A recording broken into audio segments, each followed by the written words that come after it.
अस्सलामु अलैकुम वरहमतुल्लाहि वबरकातुहू। इन्नल हम्दलिल्लाह नहमदुहु व नस्तईनुहु व नस्तगफिरुहु व नऊज़ु बिल्लाहि मिन शुरूरि अनफुसिना व मिन सय्यिआति अमालिना। मन यहदिहिल्लाहु फला मुदिल्ल लहु व मन युद्लिल फला हादिय लहु व अशहदु अन ला इलाहा इल्लल्लाहु वहदहु ला शरीका लहु व अशहदु अन्ना मुहम्मदन अब्दुहु व रसूलुहु। या अय्युहल्लज़ीना आमनुत्तक़ुल्लाहा हक़्क़ तुक़ातिह वला तमूतुन्ना इल्ला व अंतुम मुस्लिमून। या अय्युहन्नासु इत्तक़ू रब्बकुमुल्लज़ी ख़लक़कुम मिन नफ़्सिन वाहिदह व ख़लक़ मिन्हा ज़ौजहा व बस्स मिन्हुमा रिजालन कसीरन व निसाअ वत्तक़ुल्लाहा अल्लज़ी तसाअलून बिही वल अर्हाम इन्नल्लाहा काना अलैकुम रक़ीबा। या अय्युहल्लज़ीना आमनुत्तक़ुल्लाहा वक़ूलू क़ौलन सदीदा युस्लिह लकुम अमालकुम व यग़फ़िर लकुम ज़ुनूबकुम व मन युतिइल्लाहा व रसूलहु फ़क़द फ़ाज़ फ़ौज़न अज़ीमा। अम्मा बअदु फ़इन्न ख़ैरल हदीस किताबुल्लाह व ख़ैरल हदी हदी मुहम्मदिन सल्लल्लाहु अलैहि वसल्लम व शर्रल उमूरि मुहदसातुहा व कुल्ल मुहदसतिन बिदअह वकुल्ल बिदअतिन ज़लालह वकुल्ल ज़लालतिन फ़िन्नार। रब्बि इश्रह ली सदरी वयस्सिर ली अमरी वहलुल उक़दतम मिन लिसानी यफ़क़हू क़ौली। मुअज़्ज़ज़ शुरकाए इजलास और पर्दानशीन ख़वातीन इस्लाम, मैं इस मौके पर अल्लाह रब्बुल इज़्ज़त का दिल की गहराइयों से शुक्र अदा करता हूँ कि आज से 13 दिन कबल तज़किरे अशर मुबश्शरा के उन्वान से हज़रात सहाबाए कराम रिज़वानुल्लाहि अलैहिम अजमाइन की सीरतों का और उनकी सवाने हयात को सुनने सुनाने का जो मुबारक सिलसिला हमने शुरू किया था, आज हम सब इस प्रोग्राम की आखिरी कड़ी और उसके इख्तितामी इजलास में जमा हैं। हमने पिछले दिनों में नबी करीम सल्लल्लाहु अलैहि वसल्लम के वो जलीलुल क़द्र सहाबा जिन्हें दुनिया ही में जन्नत की खुशखबरी सुनाई गई, उनमें से 9 सहाबा की ज़बाने हयात सुनी है और आज अशर मुबश्शरा में से आखिरी सहाबी हज़रत सईद बिन ज़ैद रज़ी अल्लाह तआला अन्हु, मैं उनकी सवाने हयात लेकर आपकी खिदमत में हाज़िर हुआ हूँ। सईद बिन ज़ैद रज़ी अल्लाह अन्हु, इनका पूरा नामो नसब सईद बिन ज़ैद बिन अम्र बिन नुफ़ैल अल-अदवी अल-क़ुरशी, हिजरत से तकरीबन 22 साल कबल इनकी विलादत हुई थी और इनका कबूल इस्लाम मक्के में नबी करीम सल्लल्लाहु अलैहि वसल्लम ने दार अरक़म के नाम से एक मरकज़ कायम किया था, एक दावती सेंटर बनाया था। तो दार अरक़म का मरकज़ कायम होने से ज़रा पहले हज़रत सईद बिन ज़ैद रज़ी अल्लाह अन्हु मुशर्रफ़ ब इस्लाम हुए थे। हज़रत सईद बिन ज़ैद रज़ी अल्लाह अन्हु के तारुफ़ में सबसे बड़ी बात यह है कि इनके जो वालिद थे, जिनके ये फ़र्जंद है ज़ैद बिन अमर बिन नुफ़ैल, ये बड़ी गैर मामूली शख्सियत, ये एक बहुत बड़े बाप के बेटे थे। इनके वालिद ज़ैद, इनका शुमार ज़माने जाहिलियत की उन शख्सियतों में होता है जो इस्लाम से कबल भी, मोहम्मद सल्लल्लाहु अलैहि वसल्लम की नबुव्वत और रिसालत से कबल भी ज़माने जाहिलियत के माहौल से मुतासिर हुए बग़ैर जिन्होंने तौहीद की हकीकत को जाना, तौहीद की हकीकत को पहचाना, जिन्होंने शिर्क को गलत समझा, जिन्होंने बुत परस्ती को गलत समझा। अरब का वो मुआशरा जहाँ हर तरफ बिगाड़ ही बिगाड़, शिर्क ही शिर्क, बुत परस्ती ही बुत परस्ती, लड़कियों को जिंदा दरगोर करना, ऐसे माहौल में ज़ैद बिन अमर बिन नुफ़ैल जो हज़रत सईद के वालिद थे, ये वो शख्सियत है कि जिन्होंने अपने ईमान और अक़ीदे की हिफाजत की। देखो, इंसान सलीमुल फितरत इंसान, हमेशा वो तौहीद को अपनाएगा, तौहीद को कबूल करेगा, और सलीमुल फितरत इंसान की फितरत कभी शिर्क से मुफाहमत और कॉम्प्रोमाइज़ नहीं करेगी। हालांकि मोहम्मद सल्लल्लाहु अलैहि वसल्लम अभी नबी बनकर नहीं आए थे, आप सल्लल्लाहु अलैहि वसल्लम के पास अभी वही का सिलसिला शुरू ना हुआ था, और ऐसे माहौल में रहते हुए ज़ैद बिन अमर बिन नुफैल तौहीद पे कायम थे। इनके बारे में आता है कि ये अपनी सलीम व सलामत फितरत के बिना लोगों को समझाते थे, नसीहत करते थे, और जानते थे कि मुआशरा जो कुछ कर रहा है गलत है। बुतों के नाम पे जानवरों को ज़बह करना, बुतों के लिए सजदे करना, बुतों के आगे झुकना, बुत परस्ती, ये सब कुछ गलत है। वो जब किसी को गैरुल्लाह के लिए, बुतों के लिए जानवर ज़बह करते हुए देखते, नसीहत करते हुए कहते, अश्शातु खलक़हल्लाह व अंज़ल लहा मिनस समाई माआ व अंबत लहा मिनल अर्ज़ि कलआ सुम्मा तज़बहूनहा अला इस्मि गैरिल्लाह। हज़रत ज़ैद कहते थे, बकरी अल्लाह ने पैदा की, अल्लाह ने उसके लिए आसमान से पानी बरसाया, अल्लाह ने उसके लिए ज़मीन से गल्ला उगाया, अल्लाह की मखलूक अल्लाह की पैदा करदा ग़िज़ा खाती रही, और उसको ले जाकर तुम गैरुल्लाह के नाम पे ज़बह करते हो। अपने मुआशरे वालों को नसीहत करते थे, समझाते थे कि ये सब शिर्क है और सब गलत है। वो कहा करते थे, दीनी दीनो इब्राहीम व इलाही इलाहु इब्राहीम। वो कहते थे कि मेरा दीन वो है जो इब्राहीम अलैहिस्सलाम का दीन था, और मेरा माबूद वो है जो इब्राहीम अलैहिस्सलाम का माबूद था। उन्होंने अहले किताब के उलमा से मुलाकातें की, क्रिश्चनों के राहिबों से मुलाकातें की, यहूदियों के उलमा और अहबार से मुलाकातें की। देखा कि उनमें भी बिगाड़ है, उनमें भी शिर्क दाखिल हो चुका है। और सुभान अल्लाह, अपनी सलामत फितरत की बिना जुल्मतों से घिरे हुए इस माहौल में तौहीद की किरण को और तौहीद के नूर को इन्होंने जाना और उसको अपनाया। और इतना ही नहीं, जब कोई भी शख्स, आपको मालूम है कि ज़माने जाहिलियत में लड़की की पैदाइश को बाइसे नहोसत समझा जाता था, और बेरहम बाप अपने हाथों से अपनी बच्ची को जिंदा दफन कर दिया करते थे। हम हज़रत ज़ैद के बारे में आता है, जब वो किसी को देखते कि अपनी बच्ची को जिंदा दफन करने के लिए ले जा रहा है, तो हज़रत ज़ैद आगे बढ़ के कहते, अगर तुम पाल नहीं सकते हो तो मेरे हवाले कर दो, अगर तुम इसकी परवरिश नहीं कर सकते हो तो मेरे हवाले कर दो, मैं इसकी परवरिश करूंगा और मैं इसको पालूंगा। इस तरह कई बच्चियों की जान अल्लाह ताला ने इनके ज़रिए से बचाई।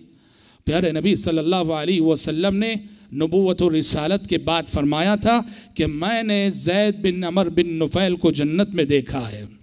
और एक हदीस में आप सल्लल्लाहु अलैहि वसल्लम ने फरमाया कि मुझे उम्मीद है कि कल क़ियामत के रोज़ ये अकेले उम्मत वाहिदा की शक्ल में उठाए जाएंगे। ज़ैद अपनी ज़ात में एक उम्मत होंगे, एक उम्मत की शक्ल में उठाए जाएंगे। तो हज़रात, ये ऐसे बाप के बेटे हैं, हज़रत सईद उस ज़ैद के बेटे हैं जिस ज़ैद ने शिर्क ज़दा माहौल में तौहीद की हकीकत को जाना, तौहीद की हकीकत को पहचाना।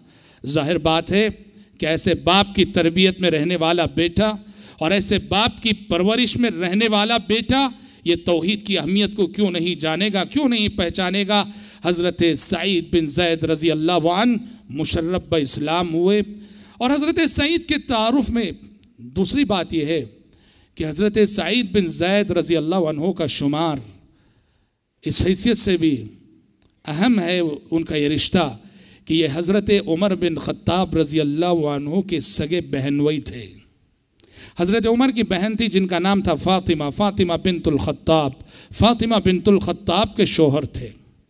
और एक तारीख़ी रिवायत ये कहती है कि जैसे ये हज़रत उमर के बहनवई थे, हज़रत उमर भी इनके बहन वही थे कि हज़रत सईद की एक बहन थी आतिका, आतिका से हज़रत उमर बिन ख़त्ताब रज़ी अल्लाह अन्हु ने निकाह किया था। तो उमर बिन ख़त्ताब रज़ी अल्लाह अन्हु से इनकी बड़ी गहरी निस्बत, गहरा ताल्लुक़, गहरी रिश्तेदारी। और सीरत की वो रिवायत बड़ी मशहूर है जो ये कहती है कि हज़रत उमर के कबूल इस्लाम का सबब यही सईद और यही इनकी बीवी फ़ातिमा बनी थी। ये और बात है कि बाज़ अहले इल्म को इसके इस्तिनादी हैसियत पे कलाम है। हज़रत सईद बिन ज़ैद रज़ी अल्लाह अन्हु कबूल इस्लाम के बाद इन्होंने अपनी हयात और अपनी ज़िंदगी को खिदमत इस्लाम के लिए वक्फ कर दिया। और ख़ुसूसन अहद खिलाफत राशिदा में जो फतूहात हुई, फतूहात में इन्होंने बड़े कारहाए नुमायाँ अंजाम दिए। अबू बकर सिद्दीक़ हो के उमर रज़ियल्लाहु अन्हुम अजमाइन इनको बहुत करीब रखते थे और इनसे मशवरे लेते थे।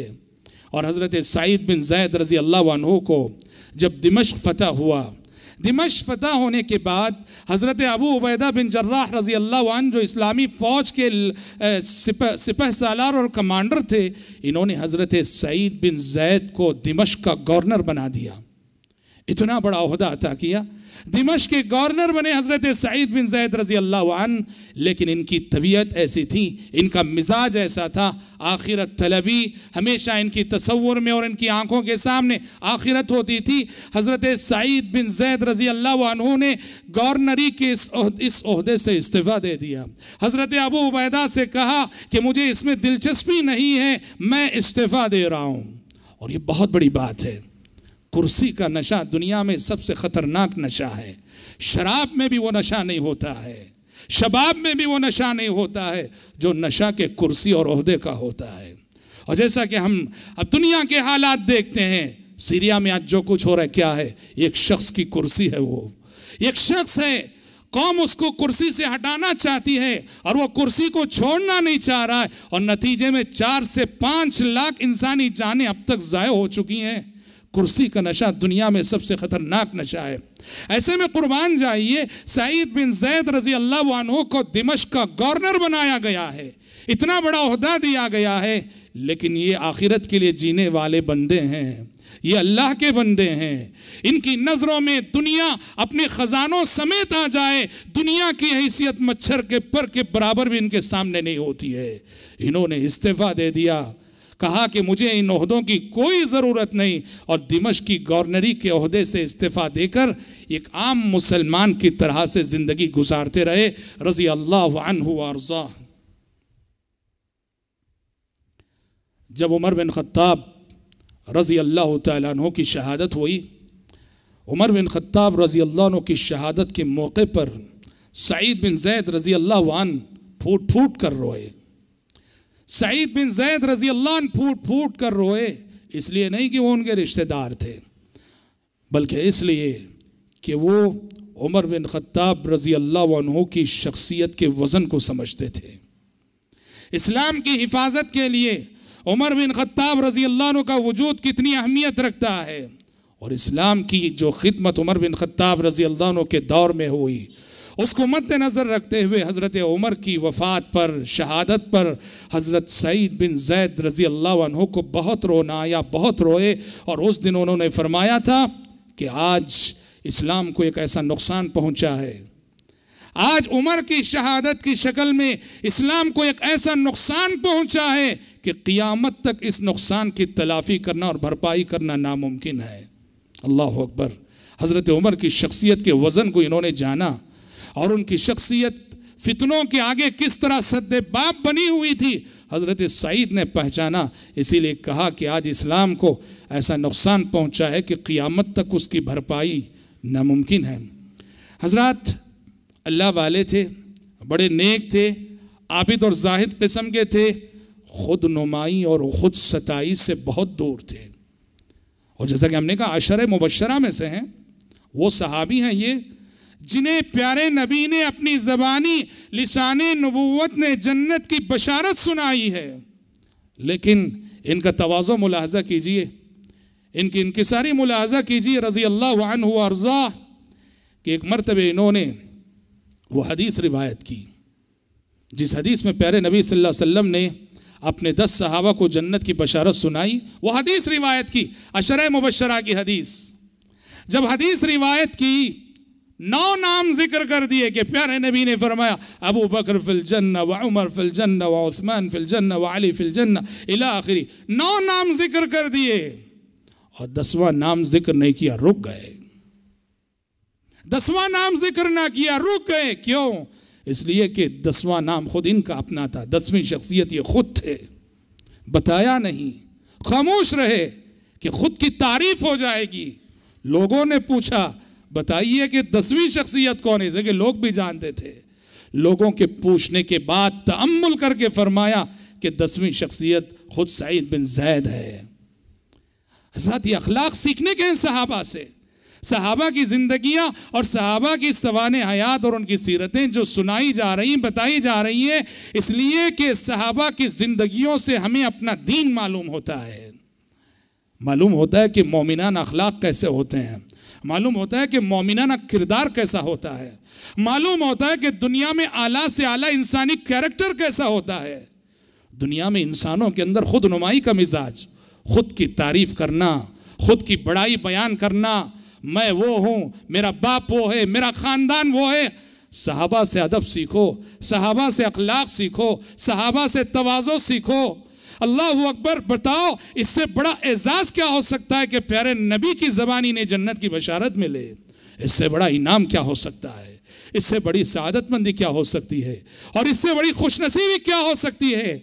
पर कभी इन्होंने इन बातों पे इतराया नहीं, कभी गुरूर में मुब्तला ना हुए। तवाज़ो और इनकिसारी हमेशा हज़रात सहाबा किराम की ज़िंदगी में रही। ये तो कुरान की तालीम है कि कुरान ने कहा था फ़ला तुज़क्कू अनफुसकुम फ़ला तुज़क्कू अनफुसकुम हुवा अअलमु बिमन इत्तक़ा। अल्लाह कहता है कि अपनी पारसाई आप बयान ना करो, मैं बड़ा मुत्तक़ी हूँ, मैं बड़ा नेक हूँ, मैं फ़लाह हूँ, मैं फ़लाह हूँ। तुम क्या हो वो जानता है, तुम्हें पैदा करने वाला जानता है। हुवा अअलमु बिमन इत्तक़ा। कौन सही मानों में अल्लाह का तक़वा रखने वाला, अल्लाह से डरने वाला, वो अल्लाह जानता है। तुम्हें जो है अपनी बड़ाई आप बयान करने की ज़रूरत नहीं। सहाबा इकराम रिज़वानुल्लाहि अलैहिम अजमाइन का यही अदब था। हज़रत सईद 9 नाम गिना कर रुक गए, इसलिए कि 10वां नाम इनका था, और पूछने पर उन्होंने बताया कि 10वां नाम मेरा ही है।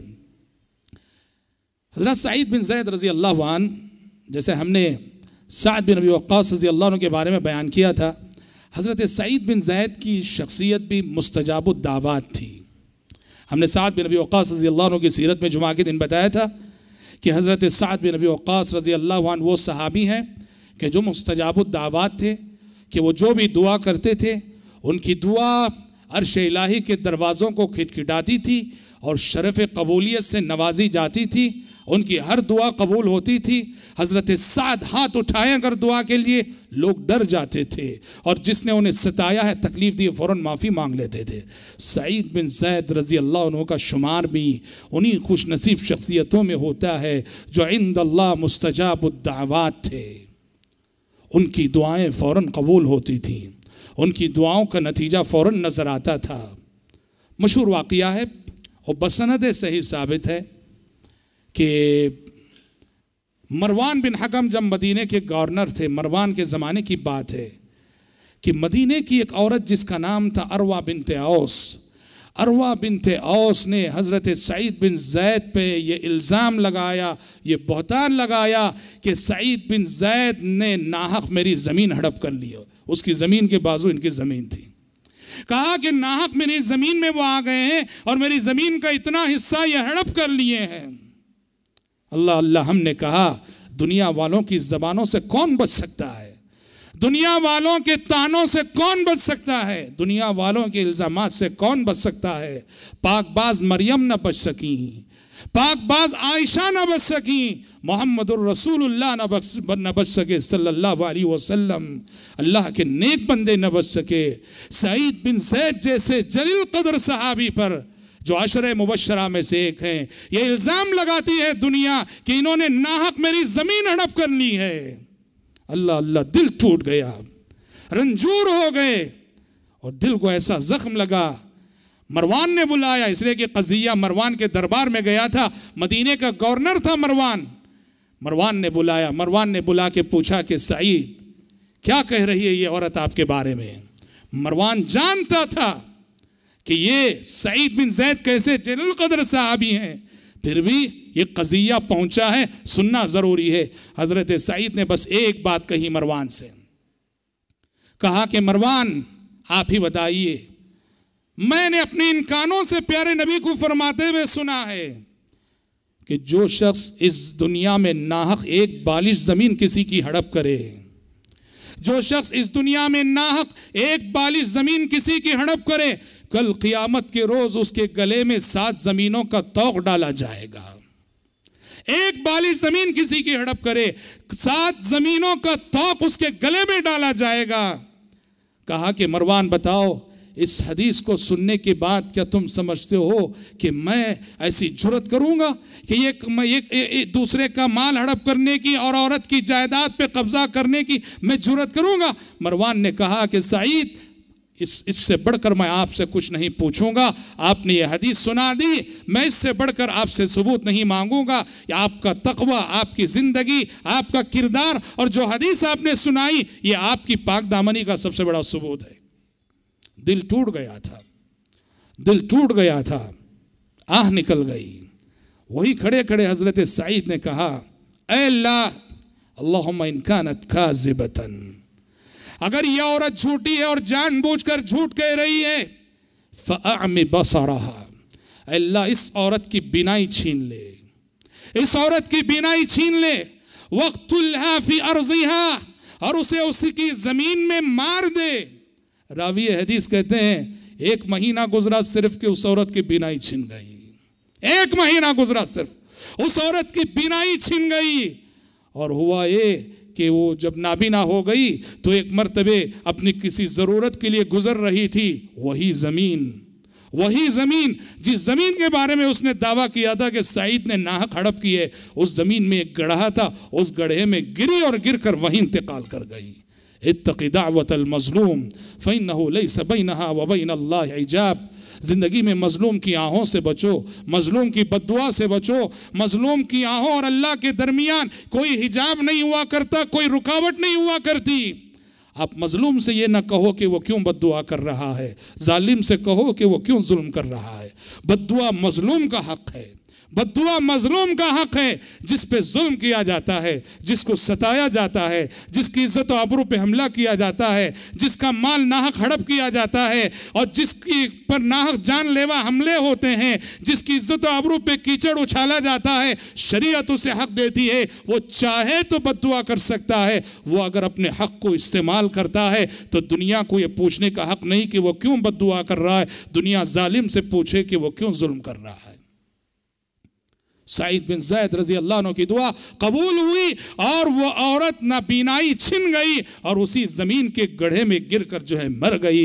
याद रखो मेरे भाइयों, दुनिया में कभी भी आप साहिब असर रसूख हो, आप साहिब असर रसूख हो, आपकी बात चलती हो, आपको हुनर आता हो, आप साहिब कमाल हो, अपने असर रसूख का गलत इस्तेमाल न करना। अपने असर रसूख के बिना नाहक किसी की इज्जत और आबरू पे हमला न करना। अपने असर रसूख के बिना नाहक किसी की जायदाद पे कब्जे न करना। अपने असर रसूख के बिना नाहक किसी को मुकद्दमात में और केसों में न फंसाना। अपने असर रसूख के बिना नाहक किसी की जात को नुकसान न पहुंचाना। इसलिए कि जब हम जालिम बन जाते हैं तो हमारे पास कितनी बड़ी ताकत क्यों ना हो, बड़ी सी बड़ी ताकत रखकर भी हम कमज़ोर हो जाते हैं, इसलिए कि हम जालिम हैं। और जो मजलूम है, जिसे हम कमज़ोर समझ रहे हैं, वो भले से कितना कमज़ोर क्यों ना हो, वो जो है बड़ा ताकतवर है कि उसके पास आह की शक्ल में, बद्दुआ की शक्ल में एक ऐसा हथियार है कि जो जालिम के खिरमनों को जलाकर कभी भी खाकिस्तर कर सकता है। तो मुस्तजाबुद दावात शख्सियत थी। इनकी दुआएं शरफ़ कबूलियत से नवाजी जाती थीं रज़ी अल्लाह अन्हु अर्ज़ा।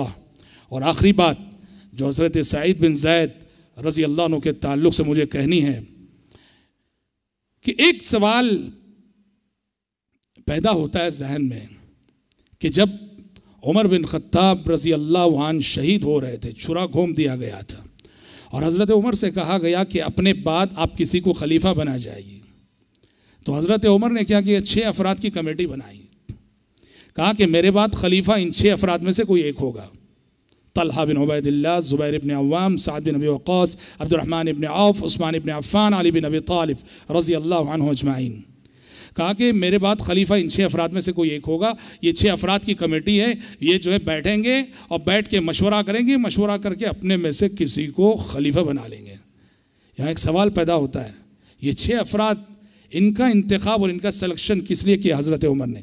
इसलिए कि अशर मुबशरा में से 6 भी जो है अशर मुबशरा में से है। इन अबू बकर उमर तो जा चुके और ये 6 8 अबू उबैदा बिन जर्राह रज़ी अल्लाह अन्हु, अबू उबैदा बिन जर्राह तो हज़रत उमर के ज़माने खिलाफत में ताउन में शहीद हो चुके, कल जैसे बताया गया था। और एक जिंदा थे, सातवीं शख्सियत सईद बिन ज़ैद। सवाल ये है कि जब सईद बिन ज़ैद भी अशरे मुबश्शरा में से हैं, क्या वजह है कि हज़रत उमर बिन ख़त्ताब रज़ी अल्लाह अन्हु ने खिलाफत के लिए जो कमेटी नामज़द की, उसमें जितने 6 अशरे मुबश्शरा के सहाबा को नामज़द किया, मुतय्यन किया, और सईद बिन ज़ैद को छोड़ दिया, हालांकि उनका शुमार भी अशरे मुबश्शरा में से है। भाइयों, ये हज़रत उमर का इंसाफ था, ये हज़रत उमर का एहतियात था। सईद बिन ज़ैद वो जानते थे कि इस ओहदे के हकदार ज़रूर हैं, वो जानते थे, और उनकी सालिहियत, उनके तक़वे को भी जानते थे। पर हज़रत उमर ने इस कमेटी में उनको इसलिए नामज़द नहीं किया, वो हज़रत उमर के रिश्तेदार थे, हज़रत उमर के बहनोई थे। दुनिया ये ना कहे कि उमर ने जो है खिलाफत के लिए अपने बहनोई का नाम लिया और अपने बहनोई को नामज़द किया। अल्लाह अकबर। अक़रीबा परवरी से इतना दूर थे, इतना एहतियात करते थे हज़रत उमर। और हम पहले ही बता चुके हैं सीरत फ़ारूक़ी पे जब हमने बहस की थी कि लोगों की ज़बानी खिलाफत के लिए हज़रत उमर के बाद इब्ने उमर का नाम आ रहा था। लोग इब्ने उमर का नाम ले रहे थे कि आपके बाद सबसे मौजू शख्सियत तो आपके फ़र्जंद इब्ने उमर हैं। हज़रत उमर कांप उठे थे, काम गए थे, कहा कि मेरे बाद ये बोझ मेरे बेटे और मेरे फ़र्जंद पे आ रहा है। लोगों की नज़रों में इब्ने उमर की अहमियत को घटाने के लिए कि कहीं इब्ने उमर पे ये बारे गिरा न रख दिया जाए, यूं कहा कि जिस शख्स को बीवी को तलाक देना नहीं आया, वह खिलाफत की ये जिम्मेदारी कहाँ से निभा सकेगा। अल्लाह अकबर। रज़ी अल्लाह अन्हु व अर्ज़ा। तो हज़रत ये बुनियादी बात थी, बुनियादी वजह थी जिसके सबब हज़रत उमर बिन ख़त्ताब रज़ी अल्लाह अन्हु सईद बिन ज़ैद रज़ी अल्लाह अन्हु के किरदार की अज़मत के कायल रहते हुए भी खिलाफत के लिए जो कमेटी इन्होंने तजवीज़ की, उसमें हज़रत सईद का नाम उन्होंने पेश नहीं किया। एक मिसाली ज़िंदगी गुजारने के बाद हज़रत सईद बिन ज़ैद रज़ी अल्लाह तआला अन्हु मदीने में सन 50 पर 1 हिजरी में वफ़ात पाई इन्होंने, और वफ़ात के वक्त इनकी उम्र थी 70 से ज़ायद, 73 साल से कुछ ज़ायद इनकी उम्र थी। और साद बिन अबी वक्कास रज़ी अल्लाह तआला अन्हु ने इनकी नमाज जनाजा पढ़ाई, और मदीने ही में जो बकी कब्रस्तान है वहीं हज़रत सईद बिन ज़ैद रज़ी अल्लाह अन्हु को दफन किया गया।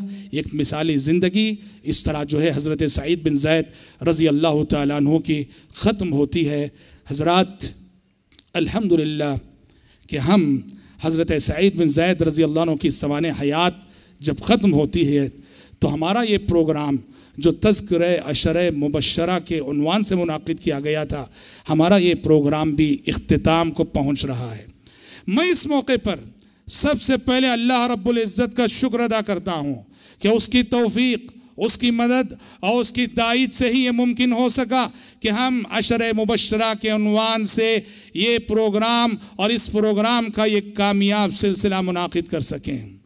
अल्हम्दुलिल्लाह साल गुज़िश्ता इसी मुकाम पर और इसी मस्जिद में हमने सीरत नबवी, सीरत रसूल सल्लल्लाहु अलैहि वसल्लम पर 23 मुहाज़रात सुने थे।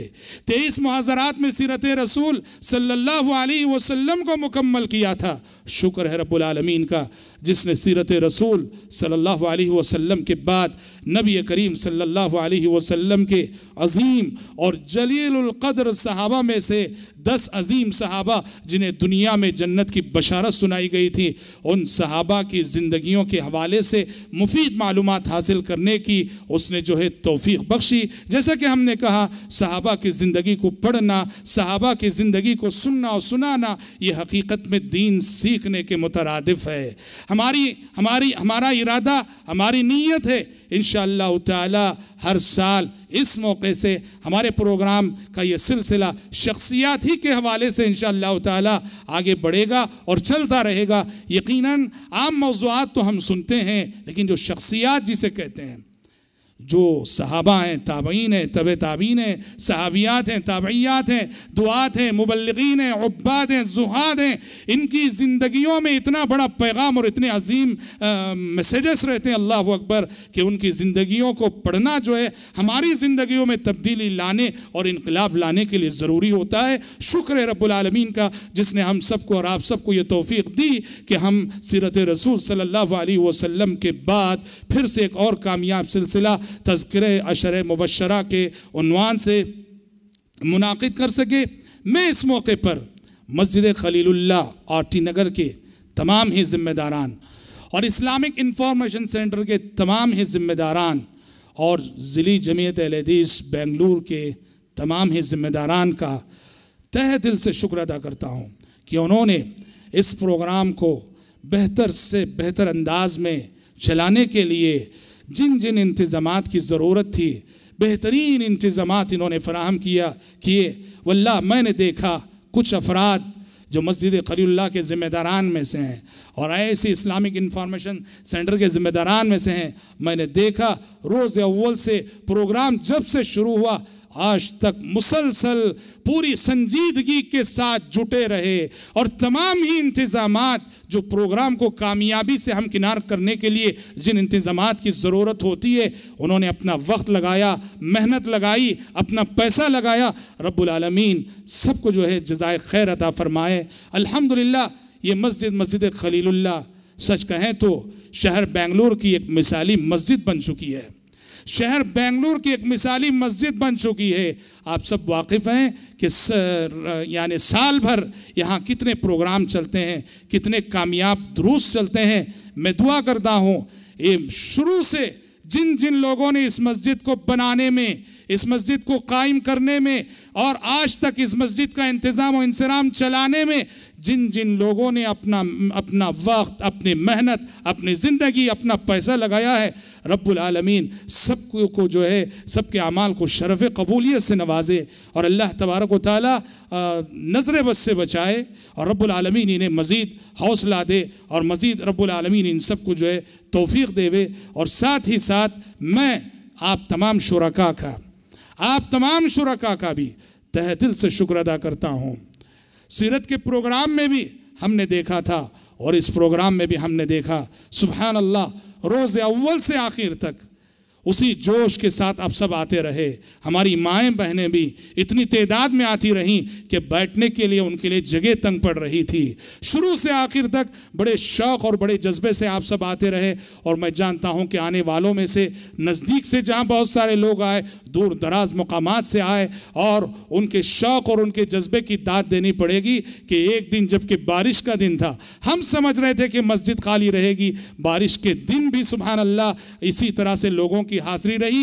ये यकीनन हज़रात सहाबा कराम रिज़वानुल्लाह अलैहिम अजमाइन से आपकी मोहब्बत है, आपका क़ल्बी ताल्लुक़ है और गहरा लगाव है, जिसने आप सबको और हम सबको इन शख्सियात की ज़िंदगियों के हवाले से यहाँ जमा होने पर जो है मजबूर किया है। मैं दुआ करता हूँ रब्बुल आलमीन से कि जिस तरह सीरत रसूल का सिलसिला रब्बुल आलमीन की तौफ़ीक़ से एक कामयाब सिलसिला हुआ बिफ़ज़लिही तआला, हम दुआ करते हैं कि अल्लाह करे कि ये सिलसिला भी वैसे ही कामयाब हो और ये मैसेज भी जो है जिस तरह हमारे सीरत के दुरूस दूर दूर तक पहुँचे, अल्लाह रब्बुल आलमीन अपने फ़ज़ल व करम से इसको भी दूर दूर तक पहुँचाए और इसका फ़ैज़ सारी दुनिया में पहुँचे। और इस मौके पर मैं ख़ास तौर पर दुआ करना चाहूँगा कि रब्बुल आलमीन सबसे के इखलास की तौफ़ीक़ अता फ़रमाए, सबसे पहले बोलने वाले को और फिर सारे मुंतज़िमीन को जिन्होंने इस प्रोग्राम का के लिए इंतज़ाम किया, मस्जिद खलीलुल्लाह के ज़िम्मेदारान हो, IIC के ज़िम्मेदारान हो, जिन लोगों ने भी इस प्रोग्राम के पीछे मेहनत और कोशिश की है, रब्बुल आलमीन हम सब की नीयतों में इखलास अता फ़रमाए। और कहीं भी बशर है, इंसान है, तो कहीं भी अगर हमारे अंदर रियाकारी का शायबा भी अगर आया हो, रब्बुल आलमीन अपने फ़ज़ल व करम से हम सबको और आप सबको माफ़ फरमाए, आमीन। हज़रात, ये तो तज़किरे अशर मुबश्शरा के हवाले से ये हमारी बातें थी। अपनी गुफ्तगू का इख्तिताम मैं रमज़ान के हवाले से कुछ बातें आपके सामने रख कर अपनी गुफ्तगू का इख्तिताम करना चाहूँगा। अल्लाह तबारक व तआला का बेइंतहा शुक्र है, उसका फ़ज़ल है और उसका करम है कि हम सब बिफज़लिही ताला अपनी ज़िंदगियों में रमज़ान की एक और बहार देखने जा रहे हैं। ये रब्बुल आलमीन का फ़ज़ल है, उसका करम है। रमज़ान को पाना एक बहुत बड़ी सआदतमंदी है, रमज़ान को पाना एक बहुत बड़ी बशारत है, रमज़ान को पाना एक बहुत बड़ी खुशखबरी है। सलफ़ सालिहीन रहमतुल्लाहि अलैहिम अजमाइन के बारे में आता है कि सलफ़ रमज़ान की आमद से 6 महीने पहले से दुआ के लिए उनके हाथ उठते थे, तो उनकी दुआ का एक हिस्सा होता था कि अल्लाहुम्मा बल्लिगना रमज़ान, अल्लाहुम्मा बल्लिगना रमज़ान, अल्लाह हमें रमज़ान तक पहुँचा दे, हमारी ज़िंदगियों में रमज़ान की एक और बहार दिखा दे। 6 महीने पहले से वो दुआ करते थे, और जब रमज़ान का महीना आ जाता तो इस महीने में खूब अल्लाह से दुआएं करते, इबादत करते, और इबादत करने के बाद जब रमज़ान का महीना रख़्सत हो जाता, बाकी 5 महीने ये दुआ करते कि परवरदिगारा गुज़िश्ता रमज़ान में जो इबादतें हमने की हैं तेरी तौफीक से उन इबादतों को शरफ़ कबूलियत से नवाज दे।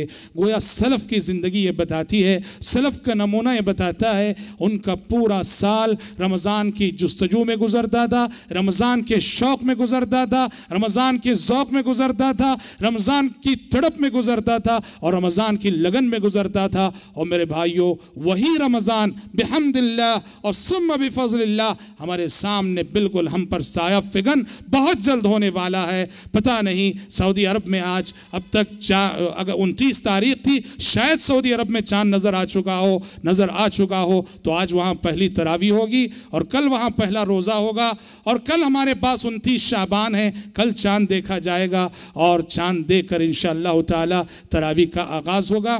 भाइयों, इस मौके से मैं सबसे पहली नसीहत आप सब के लिए और मेरी अपनी ज़ात के लिए, हम अपनी नीयतों की इस्लाह करें, अज़्म करें, इरादा करें। अल्लाह की तौफीक उस वक्त शामिल हाल होती है जब बंदा सच्चा अज़्म करता है, सच्चा इरादा करता है। अज़्म किस चीज़ का करना है? अज़्म इस बात का करना है कि आने वाला रमज़ान हमारी ज़िंदगी का इंशाअल्लाह इनक़लाबी रमज़ान रहेगा। आने वाले रमज़ान की हम कदर करेंगे, आने वाले रमज़ान के तक़द्दुस का हम हर कदम लिहाज रखेंगे, रमज़ान का हर कदम हम एहतराम करेंगे, इसलिए कि रमज़ान का महीना ये शाइरुल्लाह में से है। और कुरान फरमाता है वमन युअज़्ज़िम शाइरल्लाह फ़इन्नहा मिन तक़वल क़ुलूब। हर वो ज़माना, हर वो दिन और हर वो जगह और हर वो वक्त और हर वो महीना जिसे अल्लाह ताला ने मोहतरम करार दिया है उसे शाइरुल्लाह कहते हैं। और अल्लाह फरमाता है मुत्तकी इंसान की अलामत ये है कि वो शाइरुल्लाह का एहतराम करता है। अगर रमज़ान भी गैर रमज़ान की तरह गुजर जाए हमारी ज़िंदगियों में, कोई तब्दीली नहीं, कोई चेंजेस नहीं, तो ये इस बात की अलामत है कि हमारे दिल तक़वे से खाली है। रमज़ान में कुछ ना कुछ तब्दीली नज़र आनी चाहिए, रमज़ान में जज्बा नज़र आना चाहिए, शौक़ नज़र आना चाहिए, जज्बे अमल नज़र आना चाहिए, तो यकीनन ये चीज़ हमारे दिलों के तक़वे का सबूत है।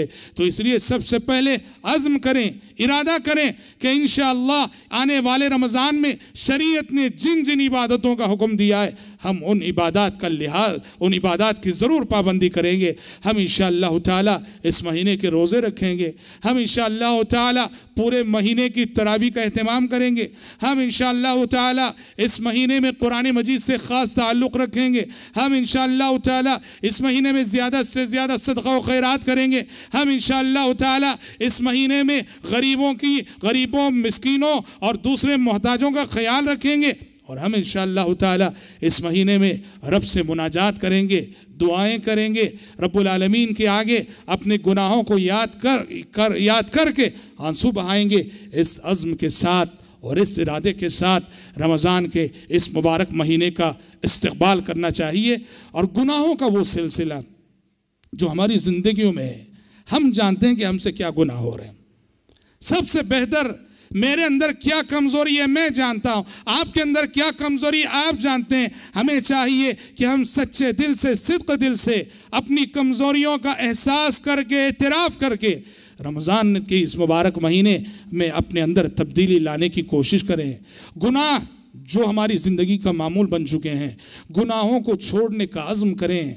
और मैं समझता हूँ रमज़ान बहुत बेहतरीन एक तरबियत का महीना है। ये हमारी ट्रेनिंग करता है, हमें तरबियत देता है कि गुनाहों से कैसे बाज रहना चाहिए। कोई भी गुनहगार इंसान जो किसी गुनाह का आदी है, आसानी से अगर वो आज़्म करे रमज़ान में गुनाहों से बच सकता है। छोटी सी मिसाल है, हमारे वो भाई जो बीड़ी सिगरेट के आदी होते हैं, देखिए रमज़ान के महीने में अल्लाह अकबर रोज़े का लिहाज करके रोज़े की हालत में सुबह से शाम तक बिना बीड़ी सिगरेट पिए रहते हैं। हाँ, हालांकि ये वो लोग हैं कि गैर रमज़ान में उन्हें हर घंटे में जो एक बीड़ी चाहिए, एक सिगरेट चाहिए, लेकिन रमज़ान का महीना आता है अल्हम्दुलिल्लाह सुम्मा अल्हम्दुलिल्लाह, रोज़े का लिहाज और रोज़े के एहतराम में सुबह से शाम तक वो जो है बिना पिए रहते हैं। ये इस बात का सबूत है कि आप अगर अज़्म करें और इरादा करें, हर बुरी आदत हमसे छूट सकती है, हर बुरी आदत से हम बच सकते हैं। अज़्म हो, इरादा हो और अल्लाह तबारक व तआला से दुआ हो और अल्लाह तबारक व तआला से तौफीक अगर हम तलब करें, हमारी ये बुरी आदतें, ये सब चीज़ें हमसे छूट सकती हैं। और हज़रात, रमज़ान की बेहुरमती से बचें, रमज़ान की बेहुरमती से बचें। रमज़ान की बेहुरमती का क्या मतलब? रमज़ान की बेहुरमती इस हैसियत से होती है कि मिसाल के तौर पर रमज़ान के महीने को हम पूरा शुरू से आखिर तक खाने पीने का महीना बना दें, इबादत में कोई तरक्की ना हो, तिलावत का कोई एहतमाम ना हो, रब से मुनाजात ना हो, दुआएं ना हो, जिक्र ना हो, लेकिन ये है कि खाने पीने का मशगला है, खाने पीने की मजलिसें हैं कि जम रही हैं। याद रखिए रमज़ान की बेहुरमती से बचिए। खुसूसन जुमा के खुतबे में भी हमने बात कही और आज भी आपके सामने कहना चाहेंगे, ख़वातीन उनको भी इबादत करने का वक्त दीजिए, वो भी जिक्र करना चाहेंगी, वो भी तिलावत करना चाहेंगी, वो भी रब की बंदगी करना चाहेंगी। हम उन्हें घर में रमज़ान में इतना मशगूल कर देते हैं कि हमारी ख़वातीन का पूरा वक्त जो है किचन रूम में गुजरता है। दोपहर से वो जो दाखिल होती हैं तो फिर आधी रात तक वो सिलसिला चलता है। ख़वातीन को हम इबादत करने का मौका नहीं देते, इसलिए कि हमारी जानिब से दबाव रहता है, डिमांड रहता है कि ये बनाना है, वो बनाना है। लज्जतों को गैर रमज़ान के लिए बाजू रखो। गैर रमज़ान के लिए साल के 11 महीने लज्जतों के लिए हैं, रमज़ान का महीना लज्जतों की कुर्बानी देने का सबक देने के लिए आता है। लज्जतों की कुर्बानी दो। हम ये नहीं करेंगे रमज़ान में अच्छा खाना पीना नहीं चाहिए, ऐसी बात नहीं है, खाओ पियो, लेकिन अल्लाह ने कहा वकुलू वशरबू वला तुसरिफू, खाओ पियो और इसराफ ना करो। ऐसा खाना, ऐसा पीना जिससे हमारी इबादतें मुतासिर हों, जिससे हमारे रोज़े मुतासिर हों, जिससे हमारी तरावी मुतासिर हो। ज़ियाफ़तों में जा रहे हैं, दावतों में जा रहे हैं और दावतों में जाने की वजह से तरावी छूट रही है, मुनासिब नहीं है। दावतों में जाने की वजह से क़ियामुल लैल छूट रहा है, मुनासिब नहीं है। रमज़ान भाइयों इबादत का महीना है। सलफ़ सालिहीन रहमतुल्लाहि अलैहिम अजमईन के बारे में तो आता है कि सलफ़ सालिहीन रहमतुल्लाहि अलैहिम अजमईन रमज़ान का महीना जब शुरू होता अपने तालीम और दर्स के हल्क़े बंद कर देते थे। जिन हल्क़ों में कुरान की तालीम होती थी, जिन हल्क़ों में दर्स हदीस होता था, जिन हल्क़ों में दर्स फ़िक़्ह होता था, जिन हल्क़ों में दर्स अक़ीदा होता था, रमज़ान क्या आया कि एक महीने के लिए सारे हल्क़े बंद कर दे कि इबादत का महीना आ चुका है। साल के 11 महीने तालीम और ताल्लुम के लिए हैं, ये इबादत का महीना है। हमारा ज़्यादा से ज़्यादा वक्त इबादत में गुजरना चाहिए। तो लिहाजा इस महीने में इबादत से दिल लगाइए, दिल खोल कर इबादत कीजिए। और ख़ास तौर पर एक बात बतौर नसीहत, ये सिर्फ मस्जिद खलीलुल्लाह के लिए नहीं, और ये बात हर जगह के लिए, हर मस्जिद के लिए, कि रमज़ान की जो बेहुरमती का एक बहुत बड़ा मज़हर हमारी मस्जिदों में जो देखने को मिलता है वो है एतिकाफ़। देखो एतिकाफ़ एक इबादत है और इस इबादत की असल रूह क्या है जानते हैं? इस इबादत की असल रूह तन्हाई है कि इंसान दुनिया जहाँ से अपने ताल्लुकात को ख़त्म करके, अपने रिश्तेदारों, अपने बीवी बच्चों से अलग थलग होकर, तिजारत व कारोबार के झमेलों से अलग थलग होकर 10 दिनों के लिए अल्लाह के घर में जो है तन्हाई में उसकी बंदगी और उसकी इबादत करते हुए वक्त गुजारता है। यही वजह है कि प्यारे नबी सल्लल्लाहु अलैहि वसल्लम के बारे में आता है, सुन्नत है, मस्जिद के अंदर आप टेंट लगाते थे, खीमा लगाते थे ताकि हमारी नज़र किसी पे ना पड़े, कोई हमें ना देखे। एतिकाफ़ की असल खुसूसियत है तन्हाई, तन्हाई की इबादत। आज एतिकाफ का शौक़ और जज्बा तो खूब पाया जाता है। सैकड़ों सैकड़ों लोग, क्या ख़वातीन और क्या मर्द एतिकाफ के लिए आते हैं, लेकिन हम अपनी आंखों से देख रहे हैं और यहाँ भी सुन रहे हैं, जहाँ भी एतिकाफ हो रहा है सुन रहे हैं, एतिकाफ के नाम पर बड़ी बेहुरमती हो रही रमज़ान की, एतिकाफ के नाम पर बड़ी बेहुरमती हो रही इबादत की, एतिकाफ के नाम पर बड़ी बेहुरमती हो रही मस्जिदों की। खुसूसन ख़वातीन के सिलसिले में बड़ी शिकायतें एतिकाफ के हवाले से। सब मिल के बैठ जाना, सब मिल के जमा होना, जैसे कोई मीटिंग हो रही हो, मशवरे हो रहे हो, तन्हाई नाम को भी नहीं होती है। गलत है ये बात। और फिर उससे बुरी बात यह है कि एतिकाफ में कोई शख्स बैठा है, कोई खातून बैठी है, पूरा ख़ानदान आ रहा है उससे मिलने के लिए, पूरा ख़ानदान आ रहा है उससे मिलने के लिए, कभी फ़लाँ रिश्तेदार, कभी फ़लाँ रिश्तेदार। और फिर एतिकाफ में बैठी हुई ख़वातीन, हम ये नहीं कहते कि देखो जब बात आ रही है तो सब मुराद नहीं होते। हम मानते हैं यक्का दुक्का अल्लाह की बंदियां ऐसी होंगी और यक्का दुक्का अल्लाह के बंदे यकीनन ऐसे होंगे जो एतिकाफ को एतिकाफ की तरह करते होंगे। लेकिन मेजॉरिटी की बात हम कर रहे हैं कि मेजॉरिटी और अक्सरियत को देखा जा रहा है कि वो एतिकाफ की हुर्मत का लिहाज नहीं रखते, मस्जिदों की हुर्मत का लिहाज नहीं रखते। एतिकाफ की जगह चोरियाँ होती हैं, एतिकाफ की जगह चोरियाँ होती हैं। अच्छा, मोबाइल आ गया है, मोबाइल के ज़रिए से एतिकाफ में बैठे हैं मर्द हजरात, कारोबार कर रहे हैं मोबाइल के ज़रिए से फ़ोन करके, और ख़वातीन हैं कि मोबाइल के ज़रिए से सारे रिश्तेदारों से बात कर रहे हैं। तन्हाई कहाँ चली गई, इबादत कहाँ चली गई? एतिकाफ खालिसतन लिवजहिल्लाह। और इससे गलत बात यह है जो हमने पिछले सालों में सुनी कि बाज़ ख़वातीन अपनी नौजवान और गैर शादीशुदा लड़कियों को एतिकाफ में बिठाती हैं और साफ कहती है, नीयत ये होती है एतिकाफ में हमारी बच्चियाँ बैठेंगी तो अच्छे रिश्ते आएंगे। रिश्तों के लिए याद रखो, इस्लाह नीयत बहुत ज़रूरी है। नीयत में ज़रा भी खोट हो, फसाद हो, ऐसा एतिकाफ करने से बेहतर है कि आप ना करें। आपने वो हदीस सुनी है, बारहा सुनिए, हर रमज़ान में सुनते हैं। प्यारे नबी सल्लल्लाहु अलैहि वसल्लम ने एतिकाफ के लिए खीमा लगाया, अपना टेंट मस्जिद में लगाया।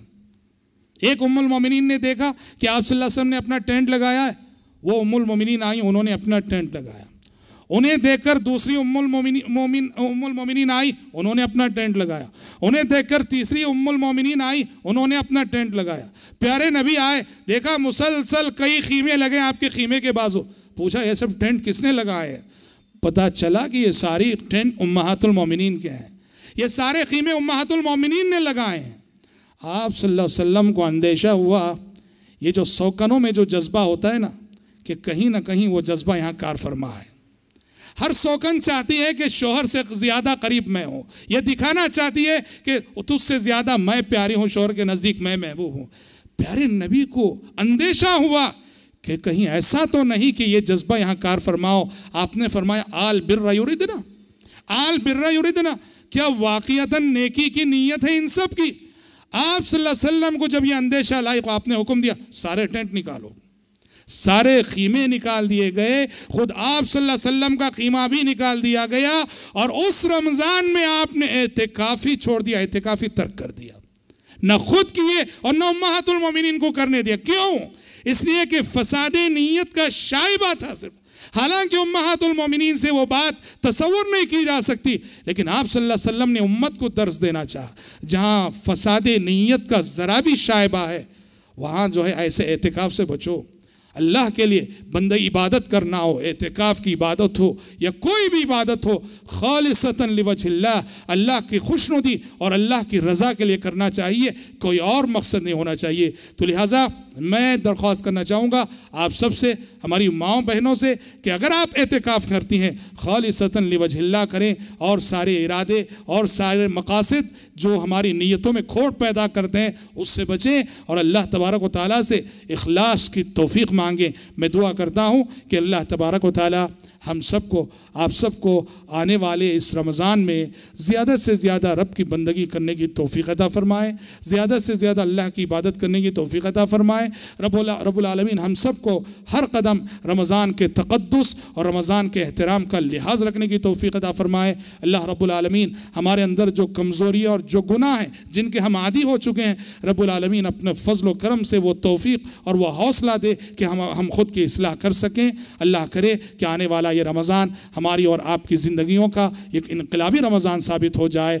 आमीन सुम्मा आमीन। फिर से एक और मरतबे तज़किरा अशर मुबश्शरा के उन्वान से मुनाक़िद ये सिलसिला जो बड़ी कामयाबी से इख्तिताम को पहुँचा है, मैं अल्लाह रब्बुल इज़्ज़त का शुक्र अदा करता हूँ, मस्जिद खलीलुल्लाह और IIC के ज़िम्मेदारों का शुक्र अदा करता हूँ, और आप तमाम शुरका और माओ बहनों का शुक्र अदा करता हूँ। यकीनन आप सब ने हज़रात सहाबा इकराम रिज़वानुल्लाह अलैहिम अजमाइन से गैर मामूली मोहब्बत का सबूत दिया है और गैर मामूली क़ल्बी ताल्लुक़ का सबूत दिया है। रब्बुल आलमीन सहाबा से हमारी इस मोहब्बत को कबूल फरमाए। आमीन। व आखिरु दावाना अनिल हम्दुलिल्लाहि रब्बिल आलमीन। वस्सलामु अलैकुम व रहमतुल्लाहि व बरकातुहू।